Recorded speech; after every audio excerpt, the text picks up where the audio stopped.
O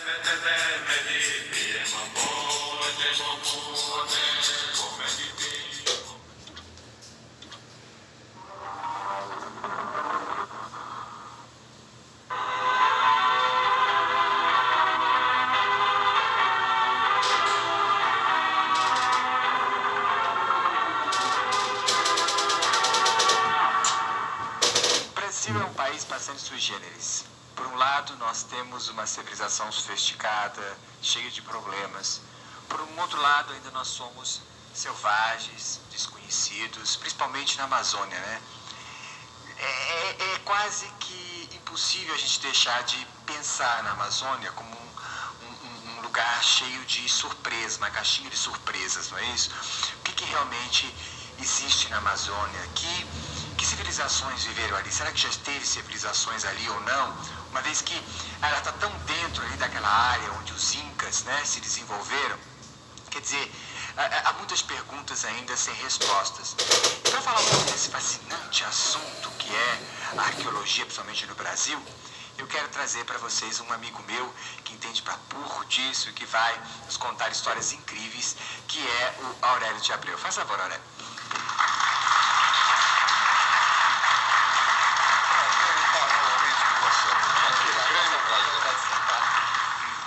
Quer pegar o microfone ali, faz favor. Só para vocês localizarem um pouquinho, o Aurélio de Abreu é professor de antropologia na Faculdade Casper Libero e na Universidade de Guarulhos. Além disso, ele é arqueólogo com especialização em cultura indígena das Américas. Não é isso? Agora, quer dizer que né? É o que está por dentro de toda essa coisa misteriosa. Porque a gente vê, né, Aurélio, explorar muito a cultura inca, a gente vê uma série de coisas, pelo menos na divulgação, não é? E o brasileiro fica meio assim, esquisito, parece meio misterioso, ou parece que não tem nada a dizer, quer dizer, eu não digo apenas da civilização dos nossos índios desconhecidos, não é? Mas aquilo que foi além deles, né? Aquilo que está mais para trás dele. Por exemplo, Amazônia. Existe alguma pesquisa, existe alguma coisa sobre a Amazônia? Em sentido arqueológico? Alguma coisa tem sido feita, mas o número de indagações é muito maior.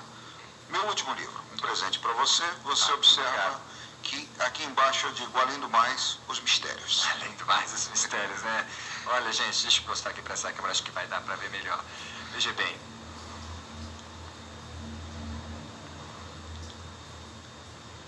Quer dizer, então, que é a Culturas Indígenas do Brasil. Tá aí. Não é o primeiro, não, né? Você tem vários, não é isso? 25. Beleza, 25, gente. Quantos anos você está fazendo esse trabalho, né? Bom, eu estou fazendo arqueologia em geral desde 1965. Sei. Fora disso, como você sabe, eu fui o único arqueólogo brasileiro a trabalhar na Ilha de Páscoa. Você lembra bem que nós trouxemos material. Você aqui de novo, porque já vi que você é uma mina, né, de coisas curiosas. Pelo menos eu tenho fascínio por arqueologia. Mas vamos centrar um pouquinho hoje na Amazônia, né? O que é que existe na Amazônia de interessante no campo da arqueologia? Bom, no campo real, palpável, aquilo que se conhece. Várias culturas que deixaram questões a serem respondidas. Por exemplo, aqui no bolso eu tenho 3 peças, uma delas em amazonita, é um sapinho, é o chamado muiraquitã. Uma outra em jadeíta, você vai reparar que é uma representação de um felino. Que gracinha, gente. E mais Trabalho uma... caprichado, né? Realmente artístico, quer dizer... E lembre-se que cortado sem terem metal. Aí se você cortar sem metal, mas como é que então pode cortar? Pedra. Pedra com pedra. E por Polimento fim, com areia, talvez, exato, areia molhada. E por Areia fim, molhada. um muiraquitã de jade. O que é muiraquitã? Muiraquitã era um amuleto que, segundo a lenda, era dada pelas mulheres sem marido, as amazonas, As famosas, aos seus eventuais amantes. Era um presente de depois ou Depois, antes? depois para voltar no ano seguinte. É que isso aqui, entendeu, gente? Dependendo do desempenho, entendeu? Você ganhava Buiractã que chama? Exatamente. Buiractã, olha aí, gente. Mulheres generosas, né? De qualquer maneira, veja você, como esse material, existem várias estatuetas, existem diversas peças, as quais não temos explicações, e lendas, muitas lendas. Fala-se, por exemplo, da existência de uma cidade perdida. Uma cidade de pedra que tem sido procurada ao longo dos anos.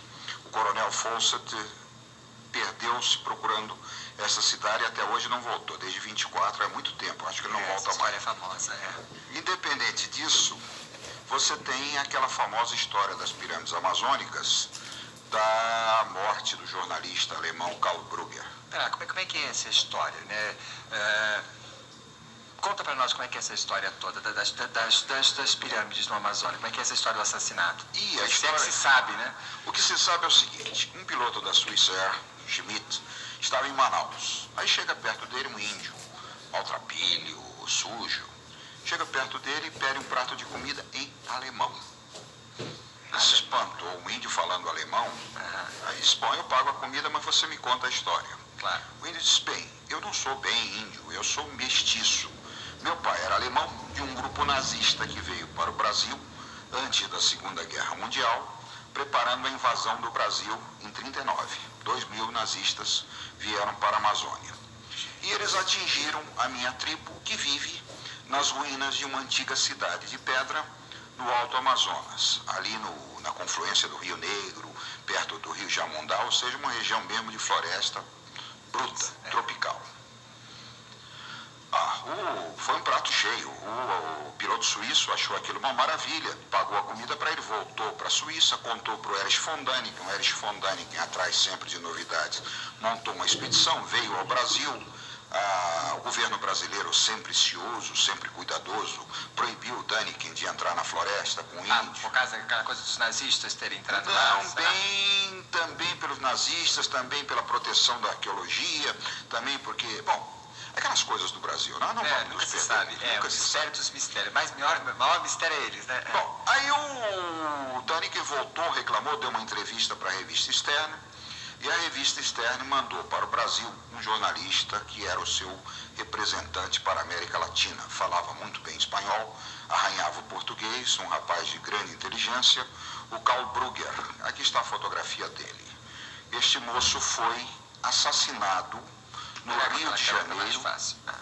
Foi assassinado no Rio de Janeiro em 1984, em janeiro de 84. Por que ele foi morto? Uma coisa estranha. Segundo o companheiro dele, que é esse que está aqui ao lado, um cidadão chegou perto dele, disse alguma coisa em português que o outro alemão não entendeu. O Karl Brugger concordou, acenou com a cabeça e o cidadão que perguntou puxou o revólver e deu-lhe 3 tiros no coração.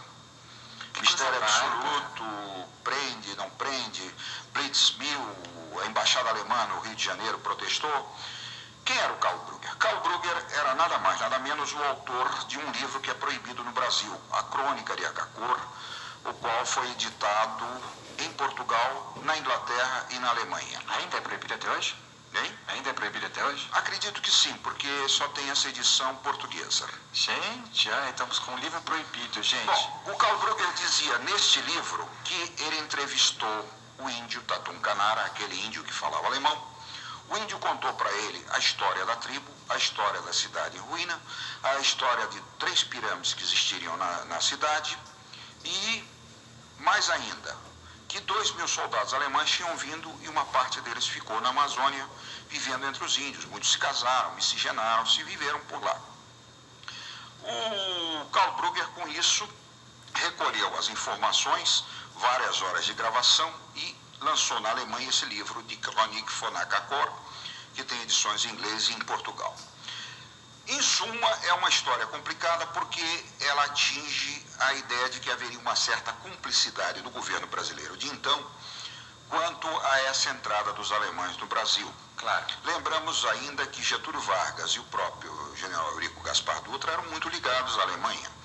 O Dutra tinha a mais alta condecoração alemã, a cruz, a águia de ouro do todo Reich. esse pessoal fascista era afim, né? Bem afim, eles se davam bem, a ideologia estava ali, né? Ali, né? Bem pertinho. Isso, Bom, então essa história vai mais longe.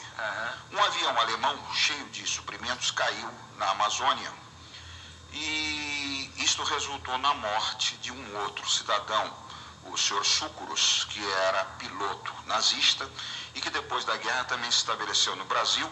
Aliás, ele tinha um hidroavião ali na lagoa ali da represa, o negócio que ainda está sendo explorado pela família. Acho que você conhece aquele aviãozinho ali, né? Muito bom. O Brugger foi assassinado e os amigos dele, aqueles que tinham tentado ir até a cidade perdida e sempre foram interrompidos, foram morrendo um a um. Roldão Pires Brandão, o mesmo cidadão que me deu esta peça aqui, Lerrel de Siribon, quase todos morreram assim. Esse também que te deu essas peças? Esse que me deu esta peça aqui morreu de uma morte assim meio estranha. Foi fuzilado por um pistoleiro que teria sido contratado por alguém e levou um tiro à noite. Coisas estranhas, né? Aquelas histórias. Gente do céu, você não está se metendo nisso também, né, Aurélio? Não, eu escrevi duas reportagens e depois disso, depois de 4 telefonemas, um tanto quanto ameaçadores, assim... Você já recebeu? Já. Na base nós cortamos seu pescoço ou cortamos abaixo do pescoço e assim, resolvemos segurar, né? Quer dizer, mas para você, qual é seu palpite? Quer dizer, que forças seriam essas? Seriam forças das pessoas que moram lá? Seriam forças do governo que quer que a população venha saber o que esse passado tão próximo andou fazendo ali com alemães, né? Sabe lá, né? O que pode estar por baixo disso que o povo nunca veio saber, que esse segredo de Estado, entre aspas. Ou seria pessoal que mora lá na cidade mesmo? Como é que é? Qual é seu palpite? Bom, nós temos que separar a história em 2 pontos totalmente diferentes. Um deles, a indiscutível, a absolutamente certa, vinda de alemães, de nazistas ao Brasil e de uma profunda infiltração nazista antes, durante e depois da Segunda Guerra Mundial. Note bem, o Brasil até hoje é rota obrigatória de passagem de ex-nazistas, de organizações de proteção a agentes nazistas na América do Sul.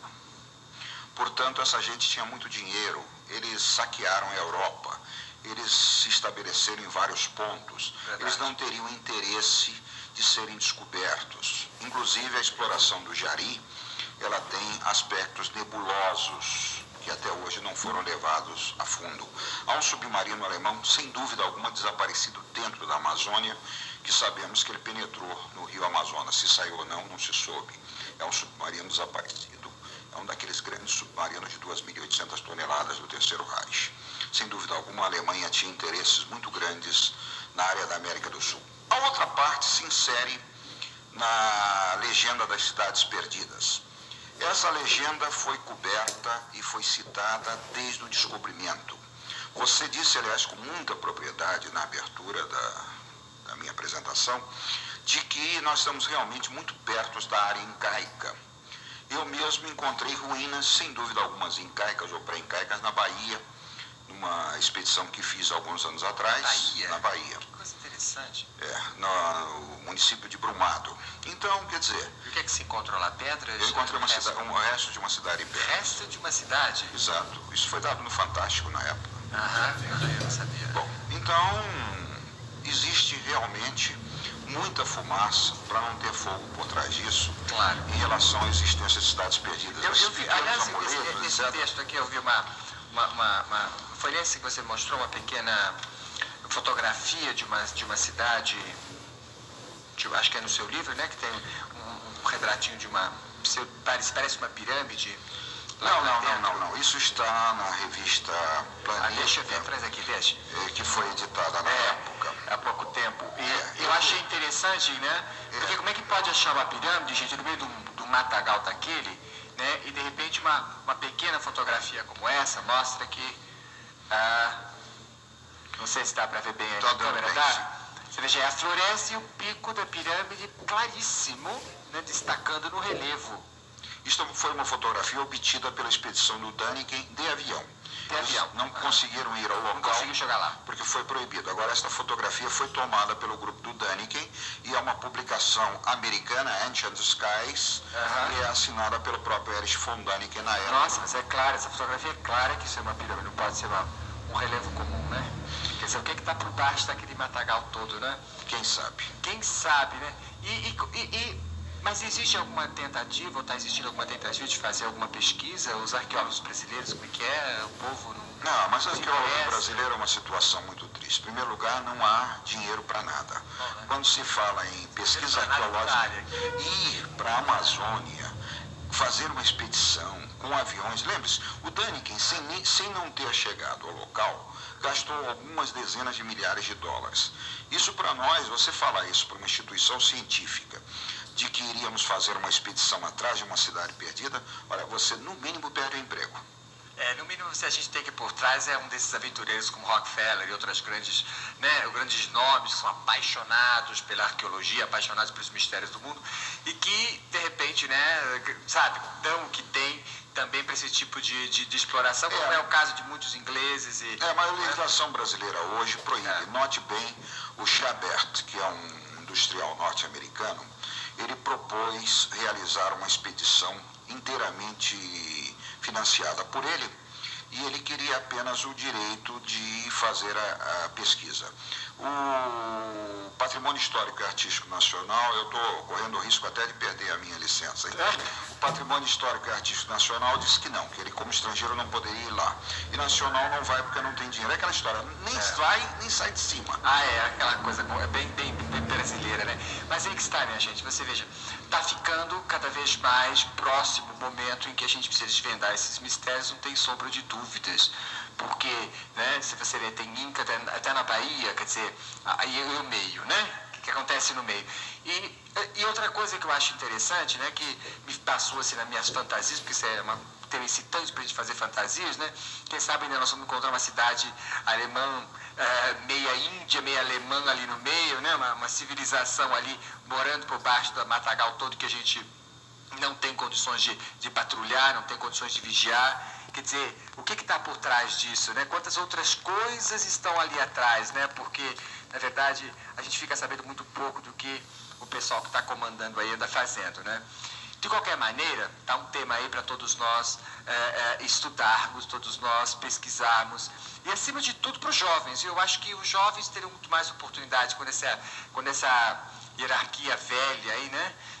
Essa velharada toda sair daí, que acredita que esconder para controlar as coisas melhora alguma coisa, né? Não acredita na sabedoria, não acredita na liberdade, não acredita na consciência, que a consciência que amadurece um povo e não a ignorância.